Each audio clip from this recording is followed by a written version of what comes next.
Hey everybody, welcome back. It's Valagar Aloevain. Alright, so now we're on to the third and final part of the STK, the Shan-To-Kor chain, which is the halls of Shan-To-Kor, so we're just going to step in.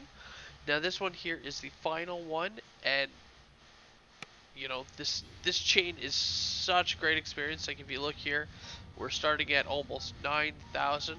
Once we add in our bonuses and all the little extras that we get along the way, we should hit 10 to 12,000 experience for this quest.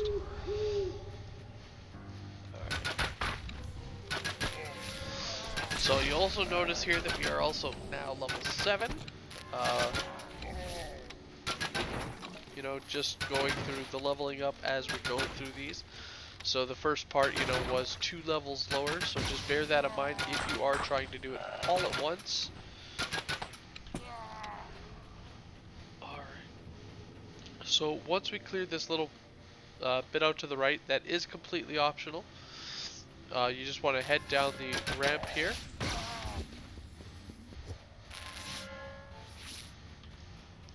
And as soon as we get to the T section here, directly to our left, there are some enemies.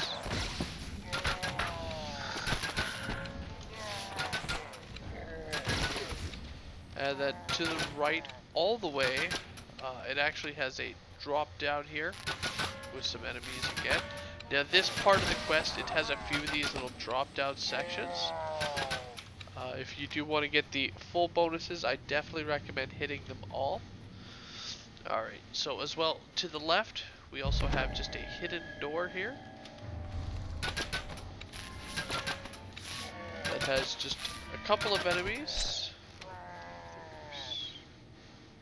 Nope. As well as a whole bunch of breakables, so totally worth coming in. And it also has a chest, just right there. Nothing special, just random loot.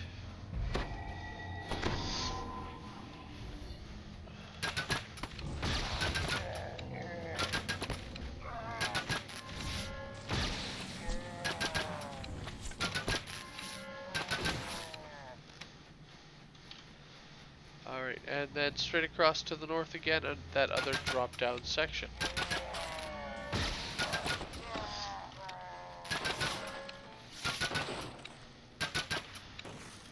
Alright.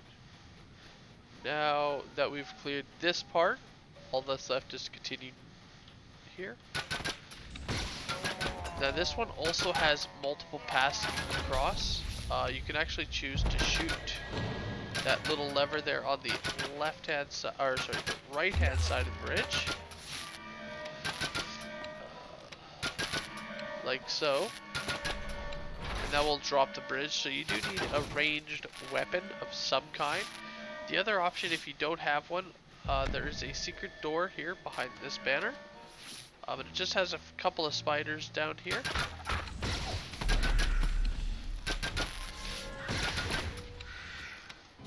And then another secret door. Someone followed us. Alright. Now once we get to this section here, I do want to point out that right about here, it does drop in a locked door.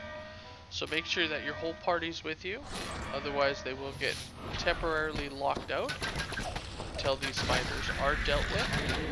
Now there's a few spiders down here, as well as a few up here as well. Alright. So once they are all killed, just to the north here we have a shrine if you do need. And then we're on to our first big open room. Now this room here does have several traps. Now there is one before here. However, if you happen to run through this trap here specifically also has a second box right after it.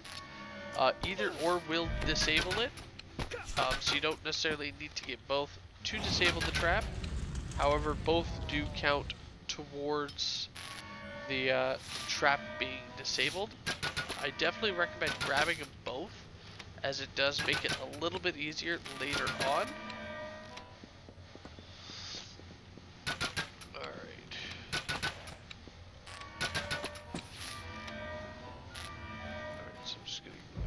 sec.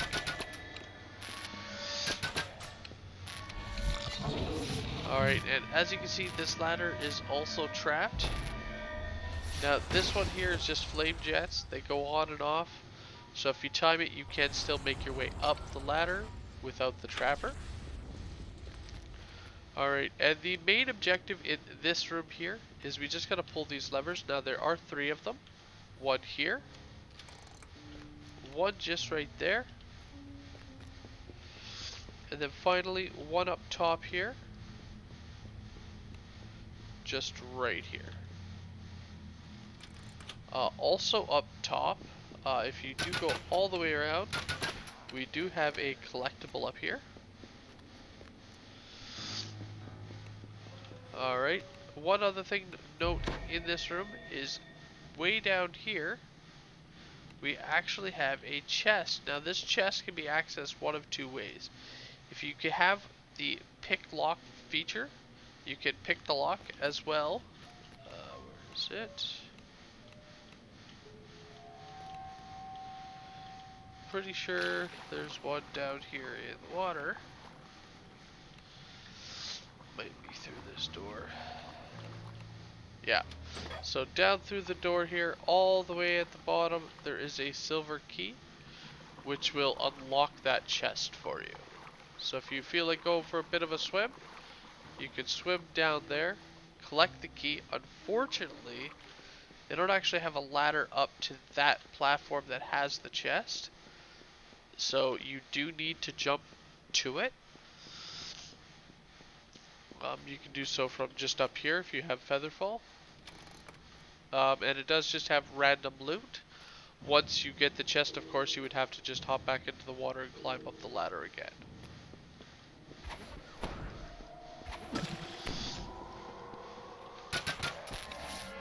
Alright, once you've pulled all 3 levers, which is the only required thing to do in that room, it opens up 3 gates here, 1 for each of them,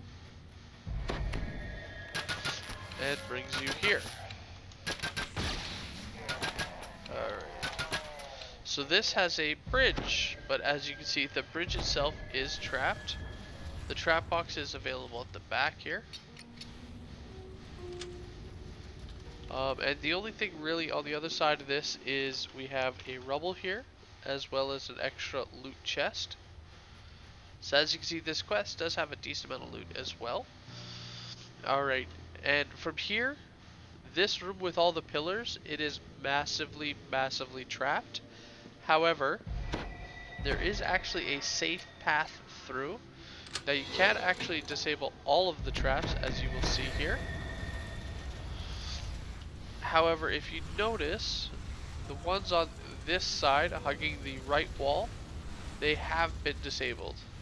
Now as we approach a little bit further, there is another box here. And this is actually with a second set of traps. So once you get both of those, it makes the full path here.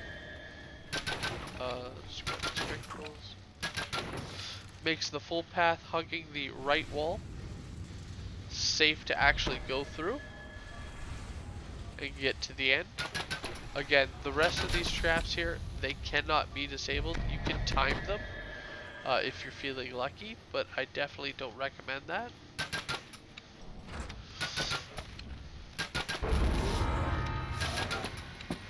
Alright, so from there, once we enter, there's just... and of course, Fear Reaper. So there's just one Minotaur there, and right across, so we entered in right here. Straight ahead of us, we have that valve, and to the left, we had that Minotaur. I definitely recommend pulling this valve. This used to open up a door here, so that your party members can still get in, though it seems now the only way to raise that is to kill the Minotaur. Behind us here, just to the west, again we have another shrine. And then we come to this room. Now, both of these paths are trapped. So we have one here, one going down there. Now, this is why I said at the very, very beginning to go through and get both sets of that trap when we were just entering that big open room. Because by getting both, once we collect this trap, and then there's one down here if we hug the left wall, and this trap, it actually gives us ingenious, which means we don't actually have to go through and jump past this trap in order to get the trap box. It's just disabled here for us. These ones here are disabled as well by getting that first box. From there, seeing as we're already at the end of the quest now, you should have Conquest, Ransack, and there's our 10,000.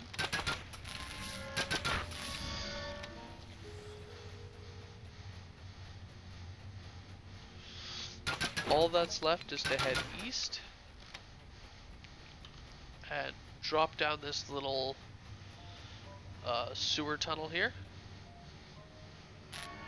Now, as you see, there is a ladder, so if you do fall prematurely, you can climb your way back out, as well as there is a valve. Once this valve, however, is pulled, the door opens up and it drops you back down into the final room, to which there is no return. There is kind of a bit that some people do is they stand on the valve and pull it. That way it'll open up the door, but it doesn't drop them down into the fight. But of course, that is what we're wanting to do here. As well as you can see, it is on a timer. Now this room is the final room, and we just have a big old boss here. Once he reaches specific hit point amounts, he starts spawning in these earth ellies along the sides.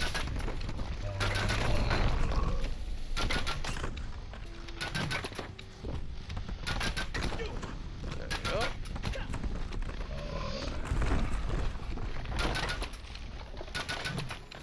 Alright. And then once he is dead, that's pretty much it. There are no more enemies. All that's left is to loot this chest. Now this chest actually can have a unique named item in it. So first off, it always has the seal, as that is the required item to complete the quest. However, on rare occurrences, it can have a named item. One of such named items is the Ring of Feathers here, which I clearly need to repair. Alright, and that is it. That is the SDK. Now, what some people like to do is they just don't loot this chest, like don't loot the item from this chest, and then they keep farming this specific quest for that item to get that Ring of Feathers. However, that was also back in the like some time ago in this game, several years. Feather falling items have become a lot more abundant, so that method specifically has not been used in some time. People still do run this quest because of the experience, and you are more than welcome to also run it for the named item. However, it is kind of an outdated item at this point, as feather falling is a lot more common now. Alright, well anyway guys, thank you all for watching, and I will see you guys later. Have a good one all.